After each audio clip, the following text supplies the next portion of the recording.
जय हिंद, वंदे मातरम। दोस्तों,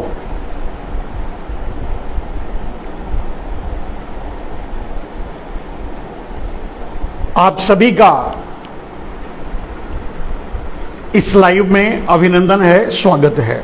मैं मनमोहन मिश्रा। जैसा कि आप जानते हैं कि हम आप तक कुछ बातें, कुछ विचार, कुछ भावनाएं या कुछ देश की समस्याओं को लेकर आते हैं। आज भी उसी तरह से कुछ आपसे कहने आए हैं और कुछ आपका सुनने आए हैं। दोस्तों, और इस समय सबसे ज्यादा महत्वपूर्ण विषय अगर कोई है तो वो है अग्निपथ, सरकार की अग्निपथ योजना। आप सुन रहे होंगे, आप देख रहे होंगे सोशल मीडिया के जरिए, भारतीय जनता पार्टी के टूल किट्स के जरिए, भारतीय जनता पार्टी के सोशल मीडिया के जरिए आप सुन रहे होंगे, आप देख रहे होंगे कि अग्निपथ योजना के पक्ष में कैसे कैसे लोग और क्या क्या बयान दे रहे हैं। दोस्तों, अब अगर सबसे पहले किसी की बात की जाए तो आप समझ सकते हैं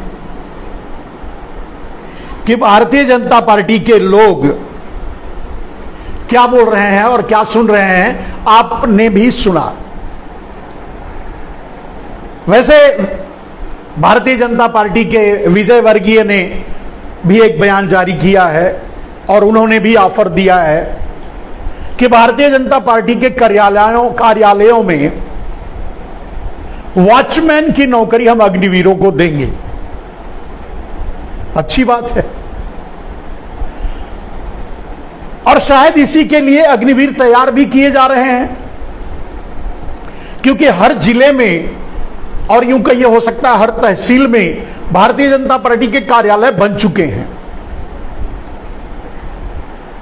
तो जो अग्निवीर बाहर आएंगे, अग्निवीर बनेंगे, सरकारी खर्चे पर, सरकारी पैसे से बाहर आकर के भारतीय जनता पार्टी के कार्यालय की वॉचमैनी करेंगे। यह भारतीय जनता पार्टी का कहना है और साथ यही मंशा भी, शुरू से यही मंशा ही रही है। बड़े गंभीर कुछ विषय आप लोगों के सामने आज के इस व्याख्यान में मैं रखूंगा मेरे दोस्तों, क्योंकि आपको पता होगा, आज मैंने टैगलाइन पे डाला था कि सीडीएस रावत क्या अग्निपथ के पहले अग्निवीर बने। ये मैं क्यों कहना चाहता हूं और क्यों आप समझ जाएंगे जब आपको वो परिस्थितियां और बातें बताऊंगा। जब सीडीएस रावत की मौत हुई थी, बिपिन रावत जी की, और उस समय भी सवाल उठे थे, लोग शंकाएं जाहिर किए थे, और ऐसा भी बयान आया था कि वो जब जहां से उन्होंने अपना अंतिम बयान दिया था वहां कहा था कि वो बहुत बड़ी बात देश के सामने लाने वाले हैं और कहने वाले हैं, और उसके बाद वो आज दुनिया में नहीं है। लेकिन प्रश्न ये है, ये सवाल इसलिए उठ रहा है कि सीडीएस बिपिन रावत पहले चाहते क्या थे, और उन्होंने कुछ बयान दिया है, कुछ सुझाव दिया है सेना को, या कुछ अपने विचार दिए हैं सेना को अपने अंतिम समय से पहले। उनमें ऐसी ही बातें हैं। उन बातों को जब आप समझेंगे तो आपको समझ में आएगा कि आज जो अग्निपथ योजना है उसके ठीक उलट सीडीएस रावत जी, बिपिन रावत जी बोल रहे थे, कह रहे थे, कहना चाहते थे, सुझाव दे रहे थे, और सुझाव दिया भी था सेना में लोगों से। तो डेफिनेटली उनको मरे अभी बहुत ज्यादा दिन नहीं हुआ है, शहीद हुए ज्यादा दिन नहीं हुआ है ज्यादा, लेकिन शहीद होने से पहले वो सेनाओं के अध्यक्षों से, सेना अध्यक्षों से, एयर चीफ मार्शल से या आर्मी के चीफ से, एयर के चीफ से या नेवी के चीफ से बात जरूर किए होंगे। तो अभी जब मेरे ख्याल से कुछ महीने या साल कुछ हुए होंगे समय जब बिपिन रावत शहीद हुए, तो बिपिन रावत अगर ये सारी मंत्रणाएं कर रहे थे, ये सारे सुझाव दे रहे थे, तो ये सेना के सारे अध्यक्ष, ये सेना के बड़े अधिकारी जरूर उसमें शामिल रहे होंगे। तो जब बिपिन रावत ये कहना चाहते थे, ये बताना चाहते थे जो बातें, पहले उसको समझिए। तो बिपिन रावत का कहना था कि सेना में जो लोग आते हैं उनका उपयोग सेना 17 से 18 साल ही कर पाती है या करती है, उसके बाद रिटायर कर देती है और पेंशन देती है। ऐसा ना करके उनकी सर्विस और 17-18 साल बढ़ा दिया जाए, उन्हें 58 साल, 60 साल, 54 साल तक रिटायर किया जाए और उनसे काम लिया जाए। यह था बिपिन रावत का सुझाव। और डेफिनेटली इस सुझाव के बीच में या मंत्रणा के समय में निश्चय ही सेना के दूसरे अध्यक्ष भी शामिल रहे होंगे, तभी तो ये सुझाव वो दे रहे थे, तभी तो इस पर बहस कर रहे थे, तभी तो इस पर बात कर रहे थे। बात किससे कर रहे होंगे? सेना के अधिकारियों से ही बात कर रहे होंगे, दूसरे अध्यक्षों से बात कर रहे होंगे, सेना के बड़े।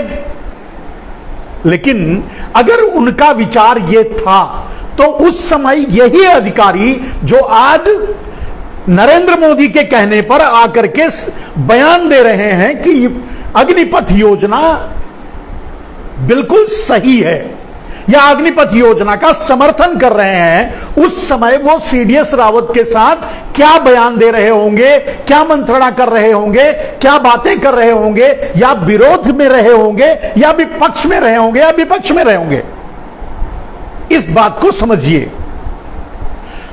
सीडीएस रावत चाहते थे कि लोगों के कार्यकाल की अवधि बढ़ाई जाए, समय समय पर लोगों को भर्ती जो करनी है वो की जाए और बल्कि उनके कार्यकाल को बढ़ाया जाए, उनको जल्दी रिटायर न किया जाए, बल्कि उनसे और सेवाएं ली जाएं। दूसरे और विभागों में, बैकएंड विभागों में, फ्रंट के साथ साथ बैकएंड में भी बहुत बड़ी सेना लगी हुई है, तो बैकएंड विभागों में उनसे काम लिया जाए। अच्छी बात है। अब आप एक बात समझिए मेरे दोस्त, जब सीडीएस रावत, सीडीएस जो तीनों सेनाओं के एक अध्यक्ष के रूप में काम कर रहे थे, यह पद भी मोदी जी द्वारा लाया गया था और उनका यह सुझाव था। अब मोदी जी ये कानून ला करके, थोप करके वो ये कह रहे हैं कि वो 2-3 सालों से, कई सालों से इस पर रिसर्च कर रहे थे, इस पर मंत्रणा कर रहे थे, इस पर विचार कर रहे थे और बड़े विचार विमर्श के बाद तब यह लाया गया है और सेना के अध्यक्ष भी बोल रहे हैं। तो क्या ये जो सेना के प्रमुख पदों पर बैठे हैं, ये सभी लोग बिपिन रावत का विरोध कर रहे थे? जब बिपिन रावत अपना सुझाव दे रहे थे कि इनके कार्यकाल को बढ़ाया जाए, इनसे और सेवाएं ली जाए, इनको जल्दी रिटायर ना किया जाए, सीधी सी बात है, बहुत छोटे में है, इस बात को समझिए। तो क्या सेना के आज तीनों सेनाओं के अध्यक्ष, तीनों सेनाओं के प्रमुख जो ये आज बात कह रहे हैं, क्या उस समय सीडीएस रावत के सामने ये बात रखे होंगे, विरोध किए होंगे या उनका समर्थन कर रहे होंगे? ये एक कल्पना की बात है, लेकिन जो सामने है वो ये है कि सीडीएस रावत अब इस दुनिया में नहीं है।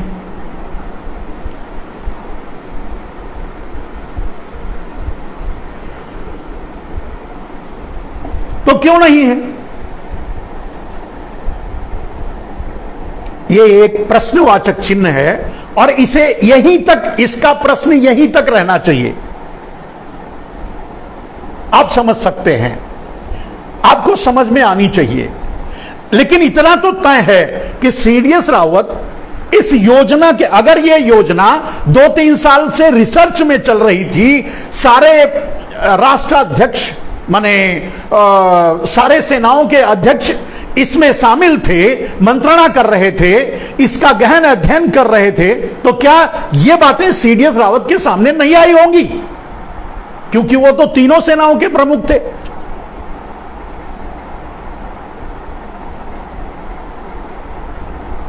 अगर आई होंगी तो क्या उन्होंने विरोध किया और क्या समर्थन किया?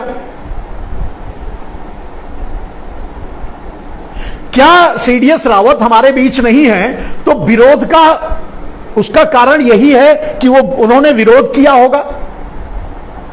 क्योंकि उनके पत्रों से, उनके सुझावों से तो यही लगता है कि वो चाहते थे कि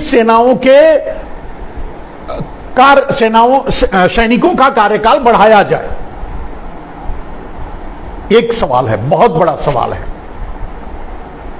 इस सवाल पर आप भी गहन अध्ययन कीजिए, इस सवाल पर आप भी विचार कीजिए और इस सवाल पर दूसरे और लोगों को, देश के और लोगों को इस पर सवाल करने चाहिए। खास करके मीडिया को भी इस पर डिबेट करने चाहिए, बातचीत करना चाहिए कि आखिर सीडीएस रावत जब ये चाहते थे वो कि कार्यकाल बढ़ाया जाए, उल्टा यहां अग्निपथ योजना 4 साल वाली 3-4 साल से अध्ययन में चल रही थी, रिसर्च में चल रही थी, प्लानिंग में चल रही थी, तो सीडीएस रावत कहां खड़े थे?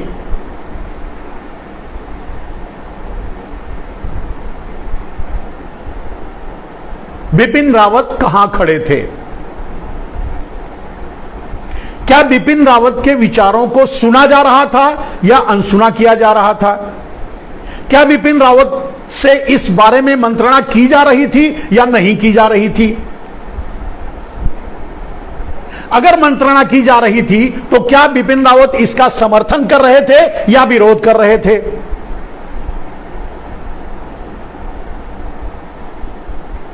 फिर आज बिपिन रावत हमारे बीच क्यों नहीं है?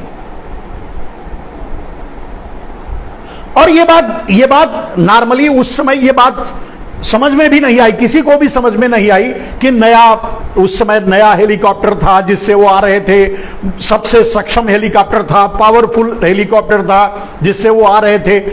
जो भी घटनाएं हुई वो एक संदेहास्पद जरूर थी। उस समय भी सोशल मीडिया और इन सब में ये बातें उठाई गई थी कि कहीं कुछ कॉन्स्पिरेसी तो नहीं बिपिन रावत के शहादत के पीछे, मृत्यु के पीछे। अब अगर आज ठीक उनके विचारों से उलट, क्योंकि वो तीनों सेना के अध्यक्ष थे, तो उनके विचारों से उलट अगर ये की योजना लाई जा रही है,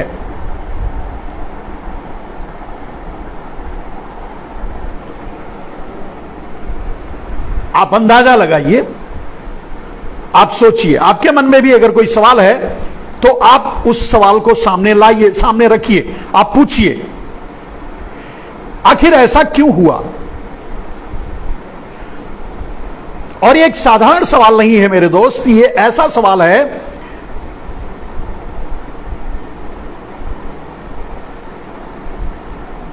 कल तक एक भाई लिख रहे हैं, कल तक तो बोल रहे थे देश के लिए जान देंगे और आज बीजेपी आरएसएस की बात मानकर 4 साल के लिए नौकरी नहीं कर सकते, देशद्रोही कहीं के। मतलब ये इन्होंने व्यंग लिखा है, 4 साल बाद बीजेपी कार्यालय का चौकीदार नहीं बन सकते। ठीक है, ये एक बहुत, और अगर इतने बड़े पद पर बैठे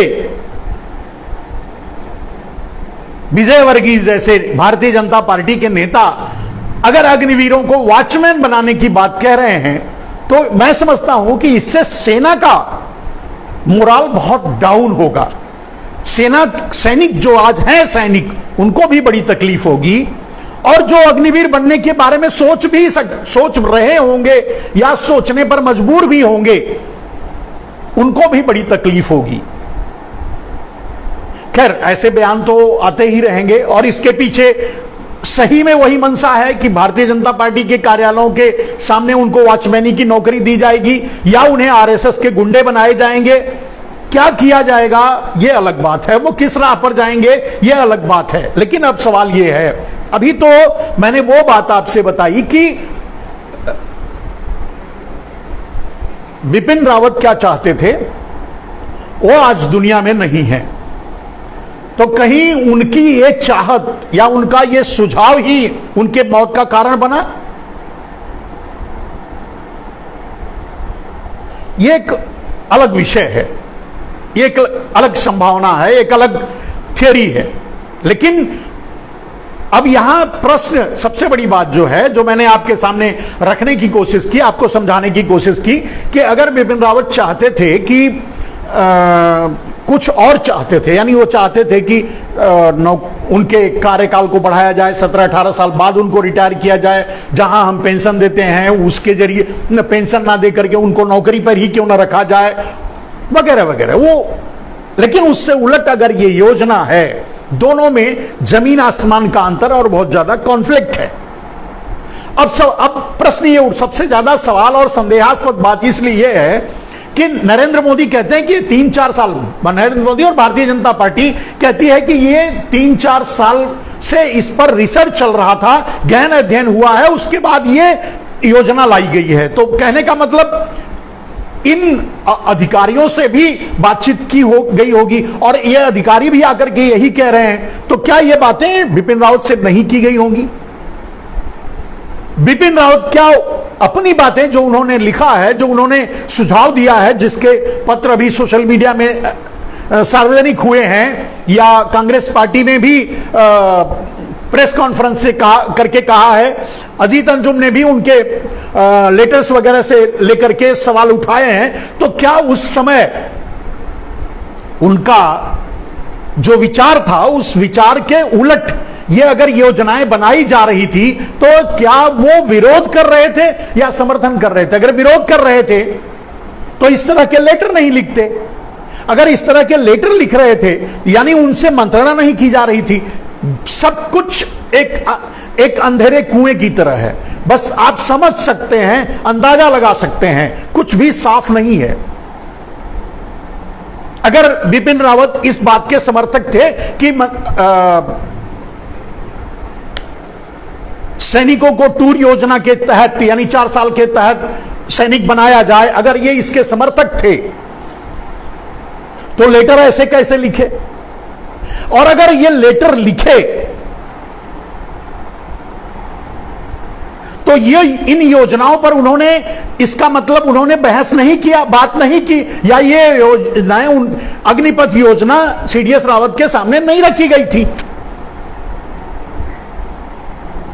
और अगर रखी गई थी और वो विरोध कर रहे थे, इसीलिए इस दुनिया में नहीं है। विरोध अगर कर रहे थे या तो उनके सामने रखी नहीं गई, या तो भारतीय जनता पार्टी या सरकार इस समय झूठ बोल रही है कि वो कई सालों से मंत्रणा करके ये योजना, अग्निपथ योजना लाई है। झूठ बोल रही है। अचानक नरेंद्र मोदी जी को नींद में, सपने में आया कि अग्निपथ योजना लागू कर दो, तो उन्होंने लागू कर दिया। अब यहां कोई न कोई फैक्ट, मतलब फैक्ट के अनुसार कहीं ना कहीं कॉन्स्पिरेसी तो है। बिपिन रावत अगर ऐसा लेटर लिखते हैं, एक अलग लेटर लिखते हैं या अलग सुझाव देते हैं, उनके विचार अलग होते हैं। अग्निपथ योजना एक अलग विचार की योजना है, और सारे सेनाध्यक्ष भी अगर ये कह रहे हैं कि हम इतने दिनों से मंत्रणा करके, या सरकार कह रही है कि हमने बहुत सोच समझ के लाया, तो इसका मतलब कि बिपिन रावत से इस पर कोई बहस नहीं हुई होगी, कोई बातचीत नहीं हुई होगी। अब या तो यह है कि बिपिन रावत को अंधेरे में रखा गया, या बिपिन रावत जानते थे इसके लिए वो अंधेरे में डाला गया उनको, या बिपिन रावत विरोध कर रहे थे, या बिपिन रावत समर्थन कर रहे थे, और या तो सरकार सिरे से ही झूठ बोल रही है कि इस योजना पर काफी बहस विचार करके योजना लाई है। वैसे यही संभावना ज्यादा है, क्योंकि नरेंद्र मोदी सपने में ही सब कुछ काम करते हैं, सोए रहते हैं, सुबह उठते हैं, उस दिन अपने आदमियों को 2-4 को बताएंगे, रात को 8 बजे आकर के ऐलान कर देंगे कि भाई आज से ये नियम लागू हो गया। नोटबंदी का आपने देख लिया, दूसरे किसान बिल का देख लिया, सबका ऐसे ही सपने में आता है। जब उनको बनाना होता है बना देते हैं, जिसको जो करना है करो, बाद में विरोध होता है, बाद में मंत्रणा होती है, बाद में उस पर सुझाव लाए जाते हैं, बाद में उसमें बदलाव किए जाते हैं। इस कानून पर भी बदलाव किए जाने शुरू हो गए हैं। कहने का अर्थ यह है कि बिना मंत्रणा के मेरा अगर मानना पूछेंगे तो मैं ये समझता हूं कि इतनी बड़ी कॉन्स्पिरेसी इतने बड़े रूप में तो नहीं हो सकती। तो डेफिनेटली जो ये बात, या तो ये सच है कि ये किसी से मंत्रणा करके ये बिल नहीं लाया गया, ये कानून नहीं बनाया गया है, यानी सेना से भी मंत्रणा करके नहीं बनाया गया है। ये मोदी जी के सपने की बात है। इन्होंने जुमलों की तरह लागू करते हैं, जुमलों की तरह लागू कर दिया है। या तो ये सच है, और या तो जो मैंने कहा कि ऐसी संभावनाएं हैं कि या तो रावत जी विरोध कर रहे थे या तो रावत जी समर्थन कर रहे थे। उनका जो पत्र अगर पीछे का देखा जाए, उनका सुझाव देखा जाए, तो लगता है कि वो विरोध कर रहे होंगे। खैर, ये बात यहीं छोड़ते हैं मेरे दोस्त। अब आता है सवाल ये कि इस योजना पर लोग समर्थन दे रहे हैं, तो समर्थन कौन दे रहे हैं?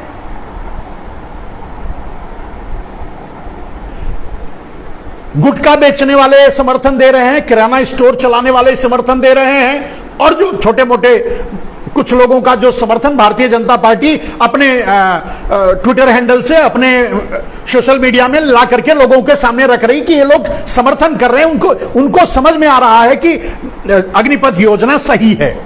अब उनसे मैं सवाल पूछता हूं, जो आज किराना स्टोर चला रहे हैं,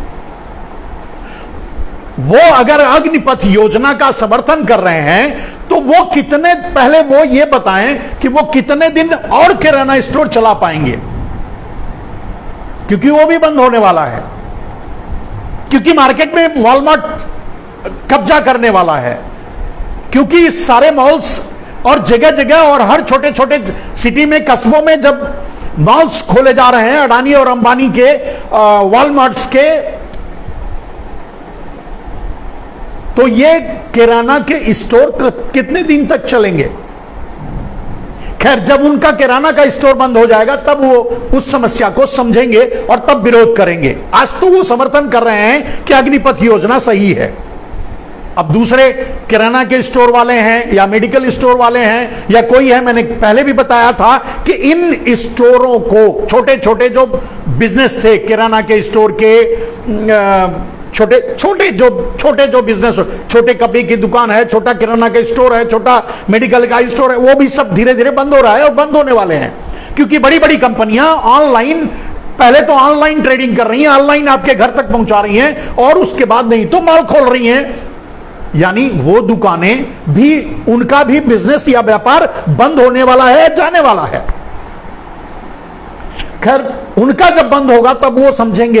हो रहा है, जैसे जैसे धीरे धीरे बंद हो रहा है वो उनको समझ में आएगा। आपने देखा कि दिल्ली में सफाई अभियान, बुलडोजर अभियान, ये सारे अभियान इसीलिए चलाए गए थे कि मॉल्स को परेशानी नहीं हो। अडानी अंबानी के मॉल्स में जो सामान बिके वही लोग खरीदने जाएं, बाहर किसी छोटी दुकान या छोटे दुकान रह ही न जाए। तो ये योजना सरकार एक तरफ चला रही है। तो जो आज समर्थन कर रहे हैं किराना वाले, पान बीड़ी बेचने वाले, पान वाले, पंचर वाले, मैं समझ सकता हूं या आप भी समझ सकते हैं कि ये अग्निवीर निकलने के बाद इनके सामने पंचर बने, लेवल ऑफ बिजनेस।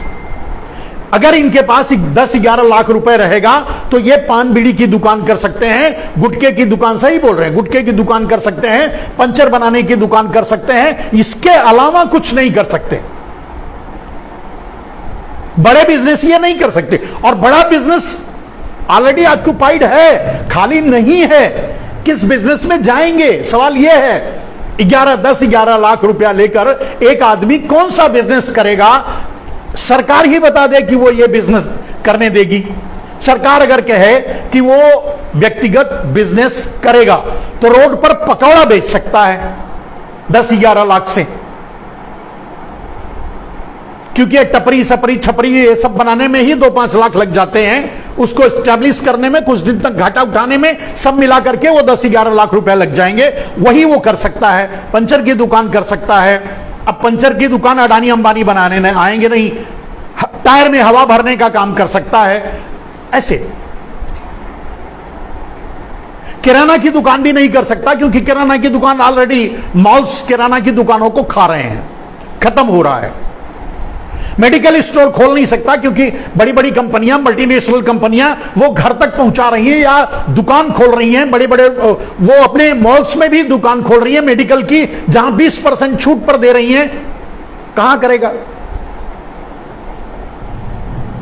कहने का मतलब लोगों से, जिन लोगों से यह कहलवाया जा रहा है, छोटे व्यापारी, छोटे छोटे लोगों से, जिन लोगों से कहलवाया जा रहा है, उनका भविष्य खुद खतरे में है। वो दूसरे को भविष्य का रास्ता क्या दिखाएंगे? उनको तो यही पता नहीं कि उनकी दुकान कितने दिन तक चलेगी। अब रह गई बात कि बड़े लोग जो समझा रहे हैं, बड़े लोग कौन समझा रहे हैं? बड़े लोग समझा रहे हैं रामदेव जैसे दलाल, बड़े लोग समझा रहे हैं श्री श्री रविशंकर जैसे, आप जानते हैं, इसके बाद वाला वर्ड नहीं बोलूंगा।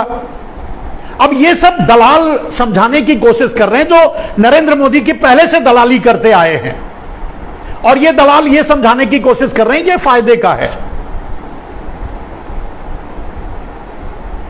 अब आप याद कीजिए, यही दलाल हैं रामदेव और रविशंकर जैसे दलाल। ये वही दलाल हैं जिन्होंने आपको 35 रुपए में पेट्रोल और 200 रुपए में सिलेंडर गैस, 300 रुपए में सिलेंडर गैस, 400 रुपए में सिलेंडर गैस दे रहे थे। अब अगर इनसे आज पूछो, या एक मीडिया, कोई मीडिया अगर इनसे सवाल कर दे, तो ये कहते हैं कि क्या पूछ उखाड़ लोगे? अपनी ही बात का कुछ का समर्थन ये खुद नहीं कर सकते, ये दूसरे की गारंटी लेने चले हैं। तो ये तो दलाल हैं जिन्होंने भगवा को भी गंदा किया है, भगवा का भी को बदनाम किया है। ऐसे लोग तो दलाल हैं। अब इन दलालों का क्या भरोसा करोगे जो समर्थन कर रहे हैं? मैंने कहा समर्थन का स्टेटस क्या है, लेबल क्या है, और समर्थन वाले कैसे लोग हैं?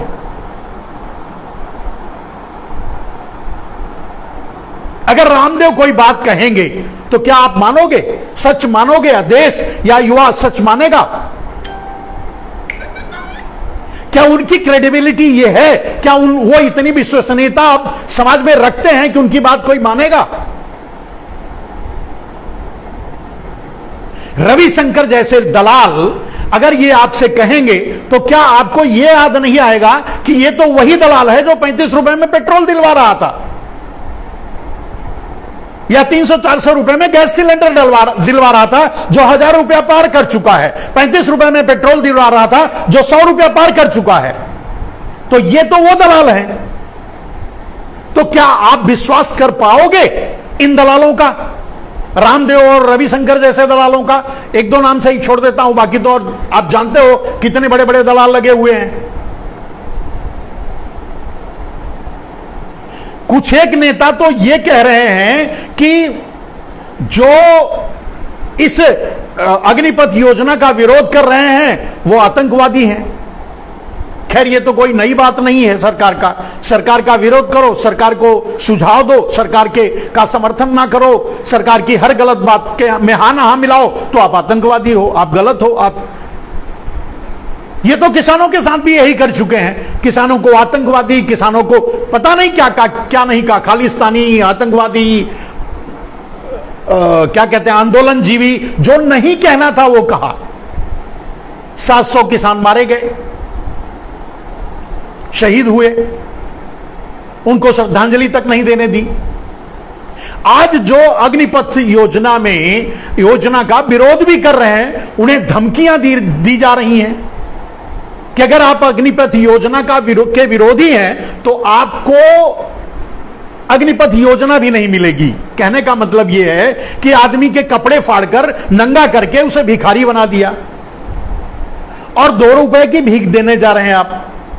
अब भीख भी देते समय आप यह धमकी दे रहे हैं कि अगर आपने हमारा कभी विरोध किया होगा तो हम ये भीख भी नहीं देंगे। क्या हाल कर दिया है नरेंद्र मोदी ने देश का।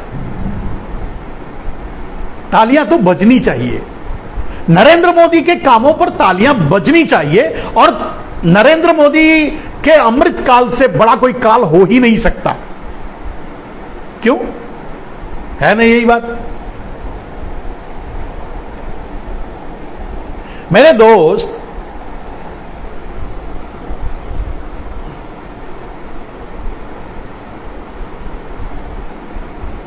दुर्गा राम जी कहते हैं चाटुकार को सच हजम नहीं होता। सही बात कहते हैं, चाटुकारों को सच कहां से हजम होगा। अंधभक्त अशोक मिश्रा कहते हैं अंधभक्तों को यह सच्चाई बिल्कुल समझ में नहीं आएगी। नहीं आएगी, नहीं आ रही है। पर एक बात सत्य है, 2024 के चुनाव तक भाजपा कोई न कोई लालच जनता को देगी और चुनाव जीत लेगी, क्योंकि हमारे देश की 75% जनता को सिर्फ 5 किलो राशन मिल जाए, देश भले ही गुलाम बन जाए, पर वोट भाजपा को ही देंगे। अफसोस जनता कब जागरूक होगी। कम से कम मेरे दोस्त, अब इस बात पर थोड़ी सी, भाई साहब ने, अशोक जी ने जो लिखा है उस पर आप, हमारा देश 200 साल मतलब 400-500 साल मुगलों का और 200 साल अंग्रेजों का गुलाम रहा। अगर हम मुगलों में ना जाएं, अंग्रेजों की ही बात करें, तो अंग्रेज भी इसी तरह की योजनाएं लाते थे जैसे नरेंद्र मोदी ला रहे हैं।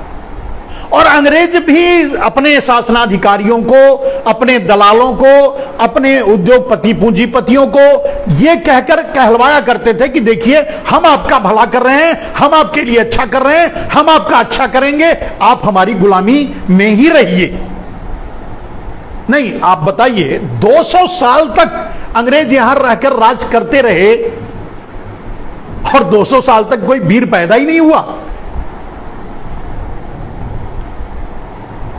मेरे दोस्त, वीरों से ज्यादा, लड़ने वालों से ज्यादा दलाल पैदा हुए। आज जो काम रामदेव, रविशंकर जैसे दलाल कर रहे हैं, या कुछ उद्योगपति जो दलाल हैं वो कर रहे हैं, जो सामने आकर ये कह रहे हैं कि मैं अग्निवीरों को वॉचमैन रखूंगा, अपने यहां रखूंगा, जॉब दूंगा, उनसे पूछो कि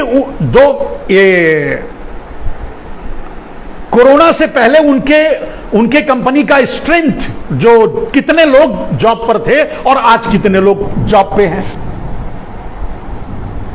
मेरे दोस्त, अब अगर कल रोबोट सिस्टम आ गया मान लीजिए, तो क्या 4 साल की ये नौकरी भी नहीं मिलेगी अग्निवीरों को? रोबोट रख लेंगे लड़ने के लिए फ्रंट में। सेना में भी विभाजन किया है नरेंद्र मोदी ने, सेना को भी बांट दिया है। अगर सेना के कुछ अधिकारी आकर ये बात कह रहे हैं, अगर समर्थन कर रहे हैं, तो ये सीधा सा अर्थ है कि सेना में भी अब 2 भाग हो चुका है, सेना में भी विभाग हो चुके हैं, सेना भी बढ़ चुकी है। एक जो एक्सपेंडेबल आर्मी होगी, जो खर्च करने वाली आर्मी होगी, जो सिर्फ मरने के लिए रखे जाएंगे, वो हो गए अग्निवीर। और एक जो परमानेंट आर्मी होगी, जो बैक एंड पर काम करेगी, जो लड़ने वालों को पीछे से सपोर्ट देगी, वो होगी। ये 4 साल वाले जो हैं, ये सिर्फ जहां मरने की जरूरत रहेगी, बस वहीं ये तैनात किए जाएंगे और भेजे जाएंगे। अर्थ तो यही होता है, ये तो यही कह रहे हैं ना। अब सबसे बड़ा सवाल यह होता है कि क्या ये 4 साल वाले सैनिक देश से अपने आप को बांध पाएंगे, सेना से अपने आप को रिलेट कर पाएंगे, अपने आप को सैनिक समझ पाएंगे? मैं नहीं समझता कि वो खुद भी अपने आप को सैनिक समझ पाएंगे।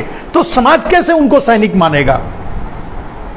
और सामाजिक ताना बाना देखिए, जैसे मान लीजिए कि जब जिस आधार पे उनके भविष्य को तय किया जाता था। एक सैनिक जब सेना में जाता था तो सबसे ज्यादा लोग उत्सुक रहते थे उसकी शादी करने में, अपनी बेटी देने में खुश होते थे, और इसी आधार पर देते थे कि वो सैनिक है, वो सेना में गया है, उसकी इतनी लंबी नौकरी है, 18-20 साल तक भी नौकरी करेगा, उसके बाद उसको जो कुछ मिलेगा, उसके बाद पेंशन मिलेगी। ऐसा कुछ भी इसमें नहीं मिलेगा 4 साल के बाद।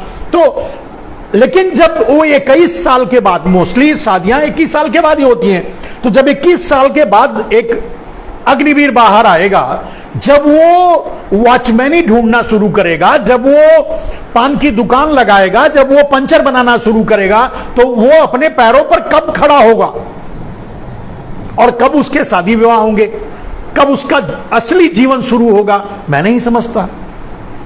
नरेंद्र मोदी के पास लोगों को नौकरी देने के लिए तो कुछ नहीं था और दे भी नहीं रहे हैं, लेकिन मजाक बना दिया है पूरे देश का, पूरे सिस्टम का।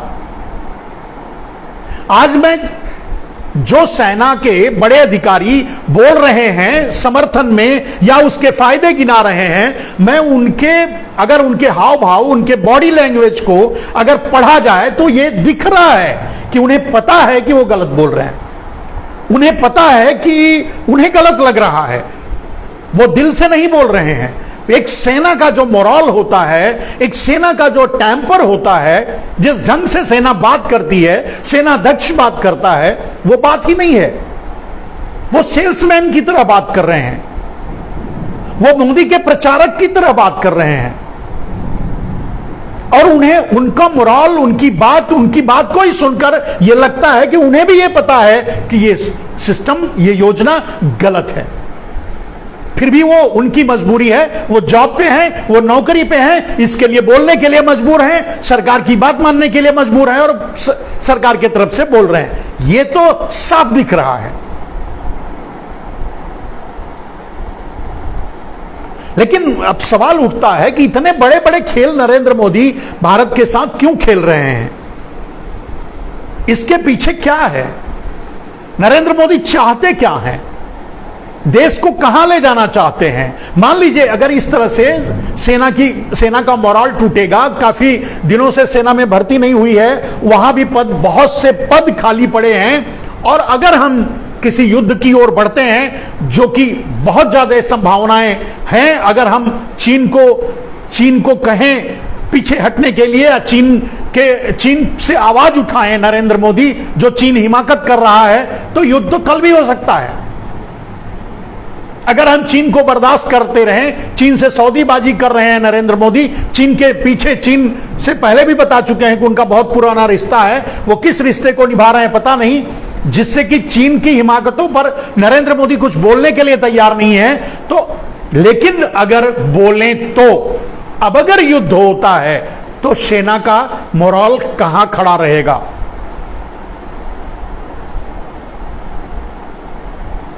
और जब ये सैनिक भी कह रहे हैं, ये सेना के लोग भी कह रहे हैं, ये जो तैयारियां कर रहे हैं बच्चे, वो भी कह रहे हैं कि 4 साल में तो एक सेना का सैनिक तैयार होता है, पूरी तरह से परिपक्व होता है एक सैनिक के रूप में, और उस समय उसे रिटायरमेंट मिल जाएगा। यानी जिनको ट्रेनिंग में भेजा जाएगा, वो ट्रेनिंग पीरियड में ही अगर कुछ होता है तो लड़ाई भी लड़नी पड़ेगी, तो कहां से लड़ पाएगा?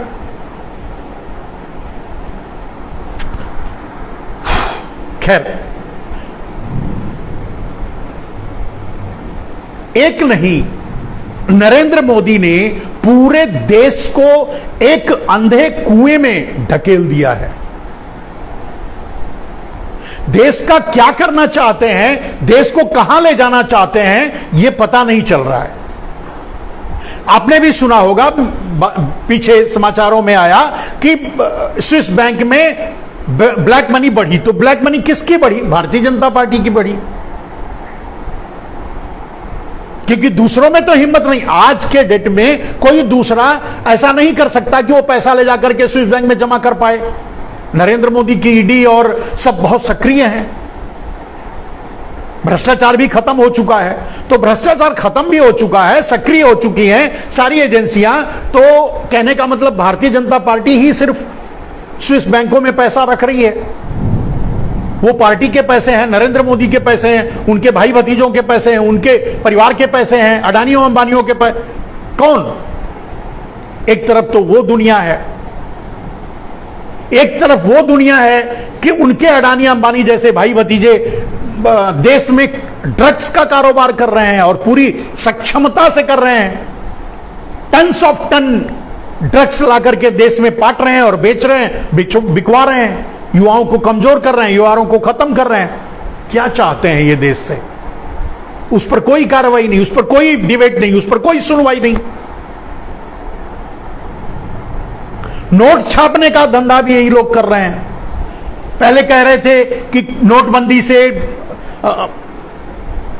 नकली नोट खत्म हो जाएंगे, नकली नोट और ज्यादा बढ़ गए, जितना असली है उससे ज्यादा नकली है, तो नकली भी मोदी ही छाप रहे हैं, असली भी मोदी ही छाप रहे हैं। कहने का अर्थ तो यही है, क्योंकि मोदी ने ही कहा है कि वो तो चिप्स, मोदी और मोदी के मीडिया ने कहा है कि वो चिप्स लगा के नोट छापे थे 2000 के, तो चिप्स लगी नोट तो मोदी जी, जब तो मोदी जी ही छाप सकते हैं, दूसरा कौन छापेगा बताओ?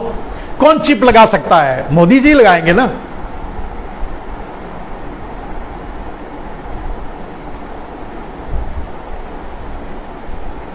जो आज सामने आकर ये कह रहे हैं, भले चलो अभी अडानी अंबानी सामने नहीं आए हैं, जो सामने आकर ये कह रहे हैं कि वो काम देंगे, वो तो खुद ही अपने संस्थानों से लोगों को निकाल दिए, बेरोजगार कर दिए, लोगों को भटकने के लिए छोड़ दिए। वो कहां से रखेंगे? सरकार अगर ये कहती है कि वो अपने संस्थानों में देगी, पुलिस डिपार्टमेंट में, बीएसएफ में, मैंने पहले भी बता दिया, वहां कोई जगह ही नहीं है, और अगर उनको वहां देना होता तो सेना में ही देते। भाई बात, अगर 4 साल की नौकरी दे रहे हैं, मतलब टेम्परेरी जॉब दे रहे हैं, टेंडर पे जॉब दे रहे हैं, तो इसका अर्थ यह है कि पैसा बचाना चाहते हैं। तो एक आदमी को, एक सैनिक को 30-40 हजार रुपया सेना में रख करके नहीं दे सकते, वही वो पुलिस डिपार्टमेंट में रखकर 30-40 हजार रुपया कैसे देंगे? किसी और डिपार्टमेंट में रहकर, पोस्ट में, बैंक में, कहीं भी वो कैसे देंगे? और देंगे कैसे? बैंक प्राइवेटाइजेशन कर रहे हैं, रेलवे प्राइवेटाइजेशन कर रहे हैं, बाकी सारी देश की सारी संस्थाएं प्राइवेटाइज हो गई, तो देंगे कहां से जॉब? और जो भी प्राइवेटाइजेशन हो चुका है, जो प्राइवेट हो चुका है, वहां टेंडरिंग पे काम हो रहा है, और वहां 10,000 15,000 से ऊपर की नौकरी नहीं मिल रही किसी को भी। चलिए अगर ये सैनिक आएंगे तो इनको आरक्षण लागू रहेगा, इनको इनको प्रायोरिटी दी जाएगी जॉब में, अच्छी बात है, लेकिन जॉब कितने की होगी? क्या सरकार गारंटी दे सकती है कि इनको जो 40,000 में रिटायर होंगे वही 40,000 इनको बाहर सैलरी मिलेगी? नहीं। यानी या तो ये आने के, या एक सैनिक वीर या तो पान बेचेगा, पंचर बनाएगा, वॉचमैनी करेगा, सफाई करेगा, झाड़ू मारेगा, रोड पे रोड बटोरेगा, वगैरह वगैरह, जो भी काम होता है, जैसा टेंडर पे चल रहा है वैसा होगा, वैसा करेगा। सैनिक बनने से, अग्निवीर बनने से पहले और अग्निवीर आने के बाद उस सैनिक का मोरल क्या होगा, उस सैनिक की सोच क्या होगी?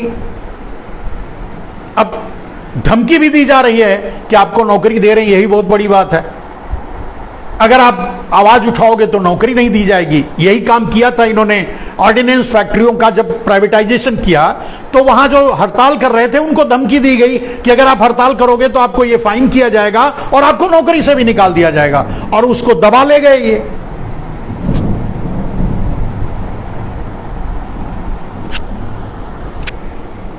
मैं नहीं समझता, मैंने कल भी कहा था ये बात, जैसे कुछ एक लोग हैं जो भारतीय जनता पार्टी में अपनी आवाज बुलंद करते हैं, आवाज उठाते हैं, बोलते हैं, सवाल खड़े करते हैं साहस के साथ, लेकिन बाकी तो वहां नपुंसकता ही नपुंसकता दिख रही है, कोई कुछ बोलने के हालात में नहीं है। मुझे नहीं लगता, अब मैंने कहा कि जो किराना वाला, जो पान बेचने वाला, जो बीड़ी बेचने वाला, जो गुटखा बेचने वाला, वो अपने परिवार को कैसे चलाता होगा वही जानता है। और टाइम भी, मतलब उसका भी वो बिजनेस बंद होने वाला है, उसे शायद पता हो या ना हो, क्योंकि सुई से लेकर के हवाई जहाज तक सिर्फ अडानी अंबानी बेचेंगे अपने मॉल्स में। तो वो भी जब इनका मतलब वो अपने जॉब की गारंटी नहीं रखते, वो दूसरे को सलाह देने के लिए सक्षम हैं कि भाई अग्निपथ योजना सही है। और वो कौन लोग हैं जिन्हें खुद भी पता नहीं कि वो कहां बैठे हैं। मैं ये नहीं कहता कि वो छोटा काम कर रहे हैं, मैं ये कहना चाहता हूं कि अगर वो आज गुटखा बेच रहे हैं, अगर आज वो किराने की छोटी दुकान चला रहे हैं, तो वो भी बंद होने वाला है, वो भी खत्म होने वाला है, वो भी नहीं कर पाएंगे। वो कब तोड़ दिए जाएंगे, कब हटा दिए जाएंगे पता नहीं। पहले ये समझो, क्योंकि दुकानें अब सिर्फ अडानी अंबानी चलाएंगे।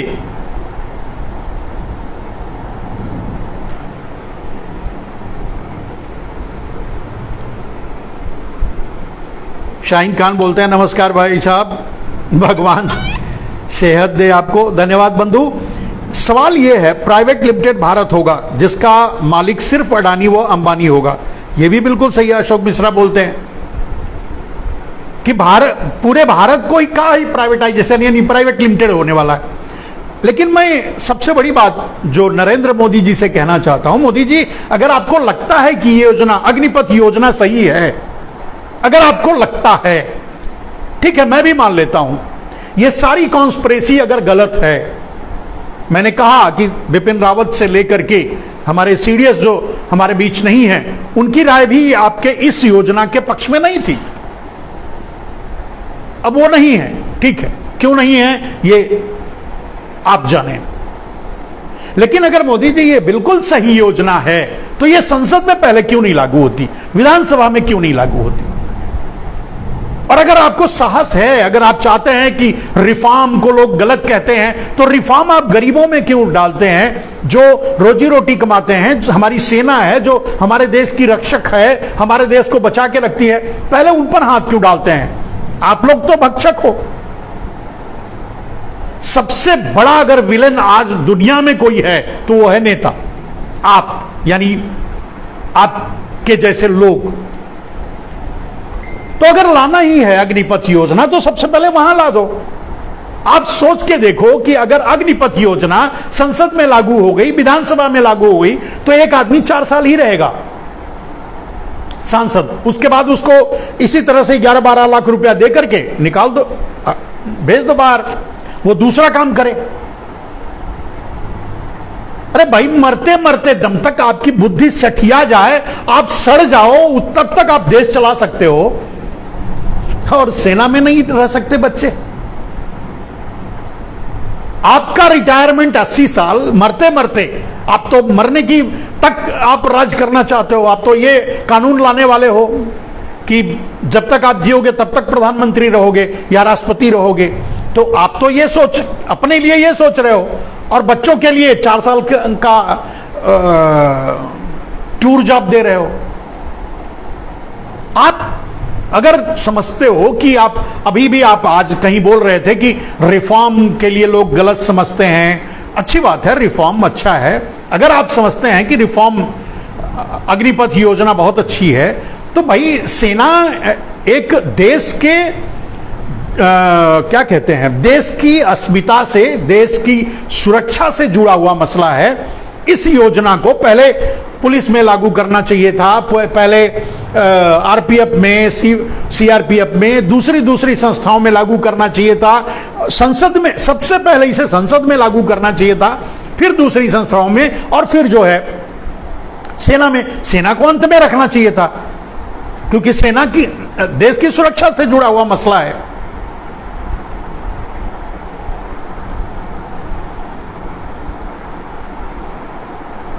और आप सच बोल नहीं पाते नरेंद्र मोदी जी, आपके लोग सच बोल जाते हैं। उन्होंने तो बता दिया कि आरएसएस में भर्ती होगा, उन्होंने तो बता दिया कि वो वॉचमैन ही देंगे आपके भाजपा के कार्यालयों में, तो उन्होंने तो स्वीकार कर लिया। आप सच नहीं बोल पाते हो, आप भी सच बोलो। लोगों को बता दो कि भारतीय जनता पार्टी को इतने कार्यालय खोले हैं, वहां वॉचमैनों की जरूरत है, आप लोग जाओ, सरकारी पैसे से ट्रेनिंग लो। हमारे अडानी अंबानी को, हमारे बाबा रामदेव जैसे दल्लों को, हमारे रविशंकर जैसे दल्लों को जरूरत है आपकी, आपके कर्म काम की, आपकी, तो बाद में आपको वहां जॉब दे दिया जाएगा, ऐसा करो। मुझे ये, और सबसे बड़ी बात यह है कि मुझे यह समझ में नहीं आता कि ये दल्ले कितने बेशरम हैं। रामदेव जैसे लोग, शर्म नाम की चीज ही इनके पास नहीं है। जो रामदेव ये कहे कि 35 रुपए में पेट्रोल मिलेगा जब मोदी की सरकार आ जाएगी, जो रामदेव ये कहे कि 400 रुपए 300 रुपए में गैस मिलेगा जब मोदी की सरकार आ जाएगी, वो आज भी सामने आकर के इस अग्निपथ योजना का समर्थन करते हैं, मोदी का समर्थन करते हैं। किस मुंह से करते हैं, किस बेशर्मी से करते हैं? उनके अंदर वो जीव हैं या एनिमल्स हैं, जानवर हैं, ये नहीं समझ में आता। अगर इंसान है तो नहीं कर सकते, मैं नहीं कर सकता। मेरा बाप ही क्यों ना सामने खड़ा हो, मैं तो नहीं कर सकता। कितना मतलब कितना गिर चुके हैं ये लोग। भगवा को, भगवा पर इन्होंने भगवा को एकदम मिट्टी में मिला दिया है। शर्म आने लगी है, अब भगवा पहनते हुए भी शर्म आती है। पहन चुका हूं, क्या करूं। अब हम रामदेव तो है नहीं, हम रविशंकर तो है नहीं कि मुंह से कुछ बोलें, पिछवाड़े से कुछ बोलें, दलाली किसी की करें, बोलें किसी की। यह संभव नहीं है, हर आदमी के लिए यह संभव नहीं है। आज रामदेव को जरा भी शर्म नहीं आई अग्निपथ योजना का समर्थन करते हुए। आपने तो बड़ी बड़ी गारंटियां ली थी, आपने तो बड़े बड़े दावे किए थे मोदी के प्रति कि भाई 35 रुपए का पेट्रोल मिलेगा, 200 रुपए का डीजल मिलेगा, किसी को टैक्स नहीं देना पड़ेगा। यही रविशंकर बोल रहा था।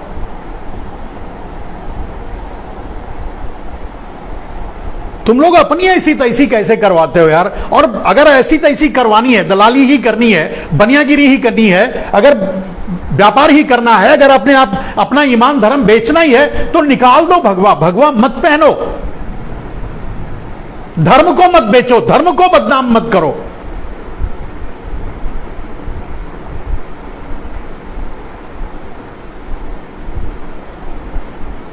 खैर, अच्छे बुरे हर जगह होते हैं लोग। तो दोस्तों, आपको जो मैंने बताने की कोशिश की, अशोक जी कहते हैं आरएसएस बहुत बड़ी स्क्रिप्ट तैयार कर रहा है, लोग समझ नहीं पा रहे हैं। जब तक समझ पाएंगे लोग, देश दोनों बर्बाद हो चुके होंगे। सही बात है।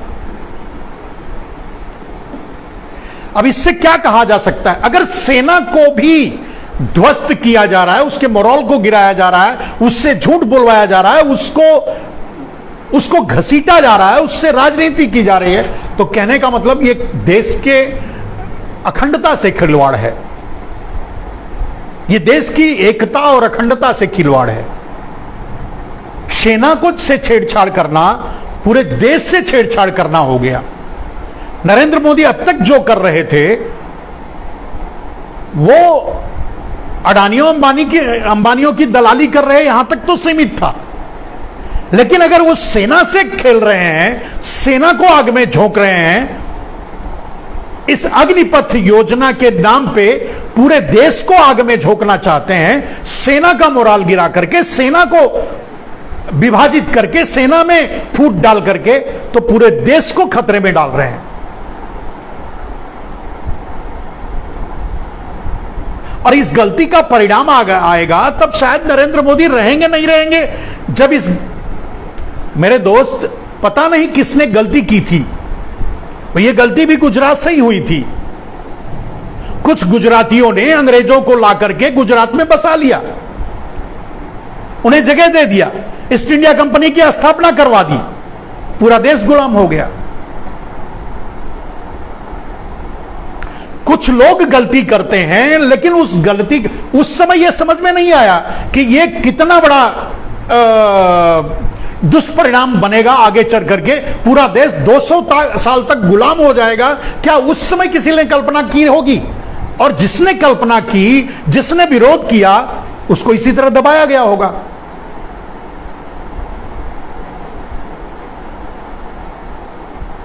अंग्रेज आए, उनको बसाया गया, गुजरात में उन्होंने कंपनी खोली और पूरे देश को गुलाम बना लिया। देश के लोगों ने ही समर्थन किया। देश के लोगों ने ही उसको अच्छा कहा, देश के लोगों ने अंग्रेजों का साथ दिया। वो कौन थे कहने की जरूरत नहीं है, लेकिन उनकी गलतियों का परिणाम यह हुआ कि देश 200 साल तक अंग्रेजों के गुलाम बन गया। क्या हम ऐसी गलती नहीं कर रहे हैं? अगर देश गुलाम होगा तो क्या मोदी गुलाम होंगे? देश पूरा गुलाम होगा, और देश गुलाम होगा तो कल का कल आज गुलाम हुआ कल आजाद हो जाएगा। कौन आएगा आजाद कराने के लिए? कहां से आएंगे भगत सिंह और चंद्रशेखर आजाद? और कम से कम वहां से तो नहीं आएंगे। वहां से तो मेहुल चौकसी, नीरव मोदी आते हैं, ललित मोदी आते हैं। वहां से तो चंद्रशेखर आजाद और भगत सिंह नहीं आ सकते। तो क्या फिर 1000-2000 साल या 100-200 साल देश गुलाम रहेगा? कहीं कभी चीन का, या कभी अमेरिका का, या किसी और देश का? कौन आएगा आजाद कराने के लिए इस देश को? कौन बचाएगा इस देश को अगर इस तरह से सेना का भी मजाक उड़ाया जाएगा? एक बात, भावनात्मक बात मैं आपसे कह रहा हूं। जो बच्चे इतने दिनों से तैयारी कर रहे थे भर्ती की, सारी प्रक्रियाएं पूरी हो चुकी थी, बस उनको वो इंतजार कर रहे थे कि उनको लेटर आएगा और वो सेना में ज्वाइन करेंगे,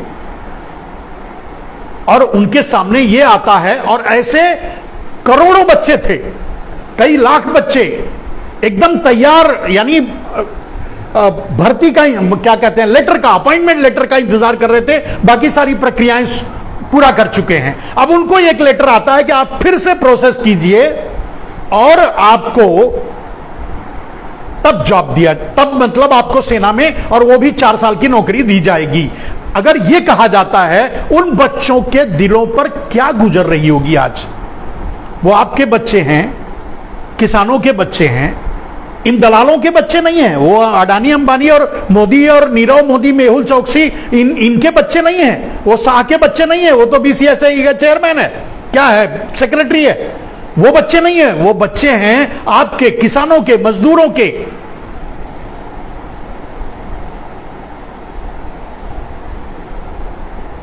आप बोलिए, उनके दिलों पर क्या गुजर रही होगी? नरेंद्र मोदी जी, आप प्रधानमंत्री हैं, एक कानून ऐसा बना लिया जाए संसद में कि आज का आज, जैसे चलिए अग्निपथ योजना ही लागू कर दीजिए कल संसद में, तो आप 4 साल ज्यादा राज कर चुके हैं, आपको तुरंत हटना पड़ेगा। आप मानेंगे? चलिए, आप चुनाव जीत चुके हैं, प्रधानमंत्री बनने वाले हैं, बेशर्मी मत कीजिए, जवाब दीजिए। आप चुनाव जीत चुके हैं, आपके पास बहुमत है और आप प्रधानमंत्री बनने वाले हैं, और एक कानून ऐसा बनता है कि आप प्रधानमंत्री नहीं बन सकते, आपकी उम्र पास हो चुकी है, क्रॉस हो चुकी है। आपको कैसा लगेगा? आप मान लेंगे? इसीलिए कह रहा हूं कि अगर अग्निपथ योजना लानी है, सबसे पहले संसद में ला दो।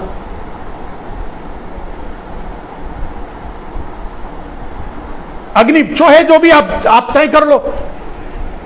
4 साल के लिए एक आदमी संसद में जाएगा, 4 साल के लिए ही, उस ना तो आगे ना तो पीछे, एक बार, एकमात्र एक टाइम, विधानसभा या संसद, जहां भी जाएगा वो 4 साल के लिए जाएगा और एक बार ही जाएगा। आप उम्र तय कर लो।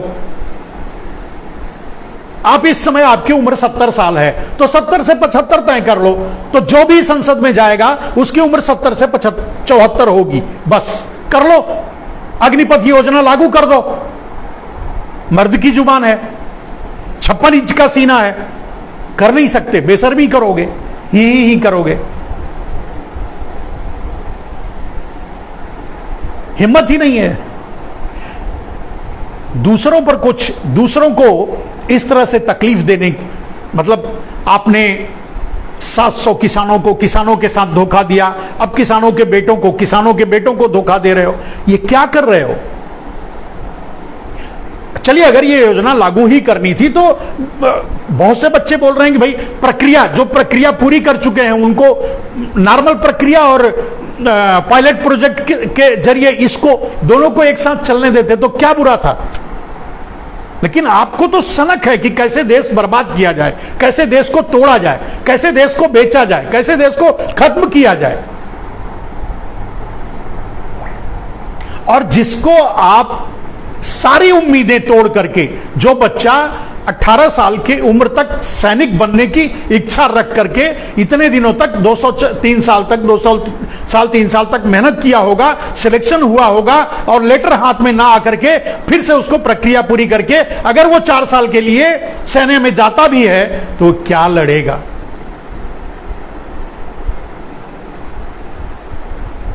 अब आप कहोगे कि सेना जो है बलिदान के लिए होती है, अच्छी बात है। तो आप भी तो सेवा के नाम पे मलाई खा रहे हो, BMW में चल रहे हो। आपको क्यों मलाई मिले? आपको क्यों BMW में चलोगे? आप क्यों चलोगे? संसद में लागू कर दो अग्निपथ योजना, संसद में लागू कर दो।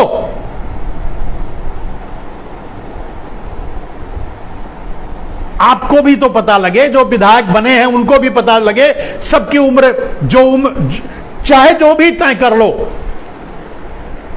20 से 25 साल, 25 से 30, 30 से 35, 35 से 40, जो भी उम्र आपको अच्छा लगे कर लो। आप इस समय 70 के ऊपर हो तो 70 से 75 कर लो अपने हित में, 5 साल और आप रह लोगे, लेकिन लागू कर दो। सारे छट जाएं, नीचे वाले छट जाएं, ऊपर वाले छट जाएं। 70 से 75 साल का आदमी ही संसद में जाएगा, लगा दो।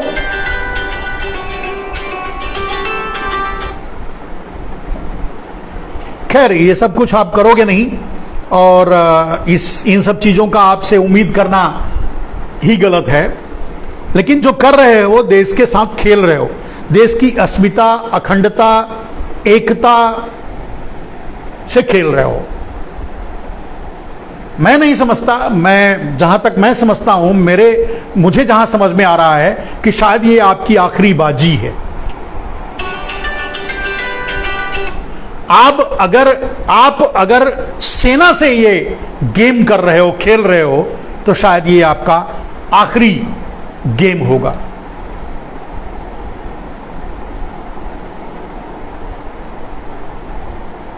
क्योंकि इससे देश को बहुत हानि होगी।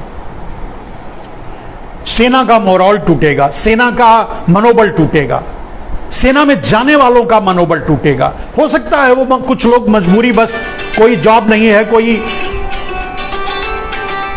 कोई जॉब नहीं है, कोई व्यवस्था नहीं है, कोई नौकरी नहीं है, हो सकता है, तो इसके लिए वो मजबूरन जो नौकरी में, जॉब में चला भी जाए। अगर वो अग्निवीर बन भी जाए, लेकिन वो दिल से नहीं बनेगा, वो आपको कभी माफ नहीं करेगा। वो क्या करेगा ईश्वर ही जाने। खैर, आप जो भी कर रहे हो, देश के विरुद्ध काम कर रहे हो, देश को खत्म करने का काम कर रहे हो, देश को तोड़ने का काम कर रहे हो, कहीं तो रुक जाओ, कभी तो समझने की कोशिश करो। आपने किसानों के साथ धोखा किया, आपने किसानों से की बलि ली, 700 किसानों को मार डाला, तब आपको समझ में आया।